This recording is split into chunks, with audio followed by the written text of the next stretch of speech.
প্রিয় দর্শক, আসসালামু আলাইকুম। আজকে একটি কথা বলবো, সেটা হচ্ছে প্রবাসী পোস্টাল ভোট নিয়ে।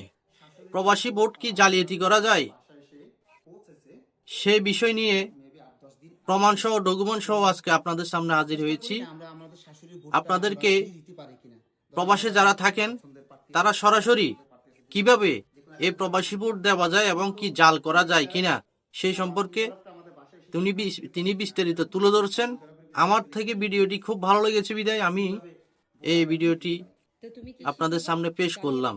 যেহেতু সময় কম, ভিডিওটি অনেক লম্বা আর লম্বা হয়ে যাবে, আপনারা দেখতে থাকুন। দেখতে দেখতে চোখ এই রাখুন। ভোটটা যে কেউ দিতে পারে। একটা ইম্পর্টেন্ট বিষয় হচ্ছে এই ভোট দেওয়ার জন্য, ভোট দেওয়ার আমি দিলাম, কিন্তু এই ভোটটা যে আমি দিছি এটার প্রমাণ নেই। এটার প্রমাণ হচ্ছে, এটা হচ্ছে আমার শাশুড়ির ফোন। হ্যাঁ, আমার শাশুড়ির ফোনে হচ্ছে এই যে একটা অ্যাপ আছে, পোস্টাল ভোট বিডি। এইটা ওনাকে লগ ইন করতে হবে।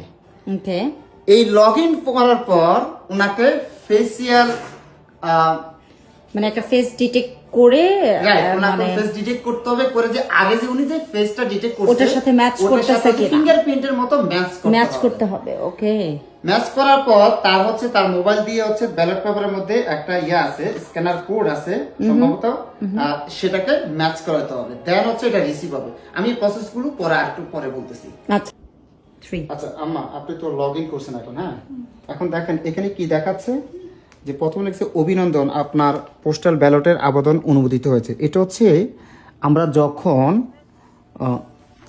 আমরা যখন রেজিস্ট্রেশন করি, ওনার একটা ফোন নাম্বার, এখানে একটা স্টোরি আছে। আমাদের ফ্যামিলিতে আমার শাশুড়ি আসছে বেড়াতে, এবং নির্বাচনকালীন সময় উনি এখানে থাকবেন। তখন ওনার কোনো সিম নাম্বার ছিল না। আমরা চিন্তা করছি আমি আমার মোবাইল দিয়ে ওনার মোবাইলে একটা অ্যাপ ডাউনলোড করে আমার মোবাইল দিয়ে রেজিস্টার করা যায় কিনা। পরে দেখলাম যে না, এটা হয় না, এক নাম্বার দিয়ে একটা রেজিস্ট্রেশন করা সম্ভব। পরে ওনার জন্য আলাদা একটা সিম কিনি। সেই সিম কেনার পর এই অ্যাপটা আমরা ইনস্টল করতে পারি, কারণ ওটিপির বিষয়গুলো ছিল। পরে রেজিস্ট্রেশন করার পর ওনার ন্যাশনাল আইডি কার্ড, পাসপোর্ট দিয়ে সবকিছু ঠিক হওয়ার পর ওনার লাইভলিনেস, অর্থাৎ ওনাকে ফেসিয়াল রিকগনিশন এনশিওর করার পর দেন হচ্ছে ওনারা এই অভিনন্দন বার্তাটি পাঠিয়েছে যে আপনার পোস্টাল ব্যালটের আবেদন অনুমতি হয়েছে। তো অনুমতি হওয়ার পরে দেন হচ্ছে সেকেন্ড স্টেপ হচ্ছে তারা হচ্ছে ব্যালটটা পাঠাবে আমাদেরকে। আচ্ছা, সো এই ব্যালটটা, এই যে আপনি ব্যালট ট্র্যাকিং শব্দটা দেখছেন না, এখানে এখন আমি ক্লিক করব। এই যে ব্যালট ট্র্যাকিং এ ক্লিক করলাম। এখন কি আছে, যে আপনার পোস্টাল ব্যালট প্রস্তুত এবং প্রেরণের কার্যক্রম চলছে। অলরেডি আমরা আমাদের মেল বক্সে দেখলাম যে আমাদের পোস্টাল ভোট চলে এসেছে, স্পেশালি আমার শাশুড়িটা চলে এসেছে। এখন আমরা এখানে ব্যালট পেয়েছি বলে এখানে ক্লিক করব। ক্লিক করার পর আপনি এখানে একটা ভিডিও আছে, ভিডিওতে ইনস্ট্রাকশন দেয় যে এখন যাব। ক্লিক করলাম। এখন হচ্ছে আমরা ওনার ছবি তুলবো, ছবি তোলার জন্য প্রস্তুতি নেই। হ্যাঁ, এই যে এখন আমরা ছবি তুলবো। পরবর্তীতে ক্লিক দিলাম, সেলফি তুলুন। ওকে আম্মা, কোনো বলছে অনুকরণ দৃশ্য অনুসরণ করুন, সেলফি তুলুন। ওকে, আলোকিত স্থানে অবস্থান করুন, নিশ্চিত পরবর্তী। ওকে, সেলফি ক্যাপচার। এখন আপনাকে ওকে, সো এটা টু প্রসেস, মানে দুইটা ধাপে হলো। একটা হলো তোমার লাইভলিনেস, একটা হচ্ছে লাইভলিনেসটা দেখছে, এখন ওরা সেলফিটা উঠাবে না। ওকে, সেলফি যাচ্ছে সফল হয়েছে। এখন দেখো এই যে পরবর্তী ধাপটা কি। ওকে, ফ্রেমের মধ্যে কিউআর কোডটি রাখুন, স্বয়ংক্রিয়ভাবে স্ক্যান হয়ে যাবে। কিউআর কোডটা দিছে। এখন এই কিউআর কোডটা আমাকে করতে হবে, স্ক্যান করতে হবে। ধরুন আপনার ব্যালটটি হাতে পেয়েছেন, প্রার্থী মানে সে এনশিওর করলো যে ওকে। এখন দেখেন যে ভোটার পোস্টাল ব্যালট গ্রহণ করেছেন।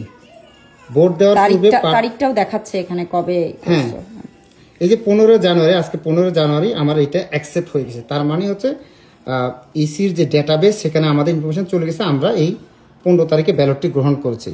এখন ভোট দেওয়ার পূর্বে প্রার্থী ও প্রতীক যাচাই করুন। এখন হচ্ছে যেহেতু আমাদের দেশে এখনো প্রার্থী প্রত্যাহার হয় না, দ্যাট মিনস কারা এখনো নিশ্চিতভাবে দাঁড়াচ্ছে সেটা ঠিক হয় না, তো সেটার জন্য আমাদেরকে এখন ওয়েট করতে হবে। সেটা হয়ে গেলে দেন আবার এই প্রসেসটা ফলো করে নেক্সট স্টেপে এসে দেন আমি একটা মার্কায় ভোট দিয়ে দেন এটা আমি পাঠাতে পারবো।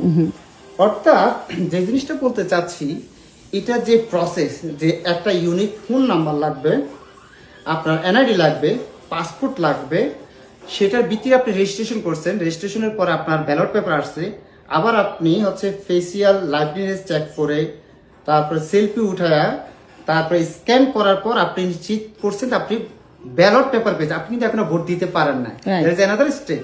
তার মানে যে আমাদের 20 তারিখ বা 21 তারিখ, I don't know the exact date, এটা যে প্রত্যাহারের ডেট, সেটার পরে হচ্ছে ইসি এটা আবার এই অ্যাপটাকে স্বয়ংক্রিয় করবে যে আপনি এখন ভোট দিতে পারবেন। তার মানে আরো এক্সট্রা স্টেপ প্রসেস বাকি আছে। সো এই যে প্রসেসগুলো, এইটা যদি কেউ ফলো করে, মানে ফলো করতে তো আমরা বাধ্য, এই প্রসেস ফলো করে আপনাদের কি মনে হয় যে আরেকজন এসে ভোট দিতে পারবে? আদার দেন যদি যেন করছে আমার শাশুড়ি, উনি যদি বলে যে ঠিক আছে জামাই আমি কোনটাতে ভোট দেবো, আমার সাথে কনসার্ন করে, তাহলে সেটা একটা হইতে পারে। আদার দেন ওনার কনসেন্ট ছাড়া আরেকজন এসে এখানে ভোট দিয়ে দিবে ওনার অজ্ঞাতা, মানে ধন্যবাদ। ওনাকে না জানা, এটা কি পসিবল? যদি পসিবল হয়, আপনাদের কাছে যদি কোনো প্রমাণ থাকে, এভিডেন্স থাকে বা অন্য কোনো টেকনিক থাকে, আমাদেরকে জানাবেন। ধন্যবাদ সবাইকে।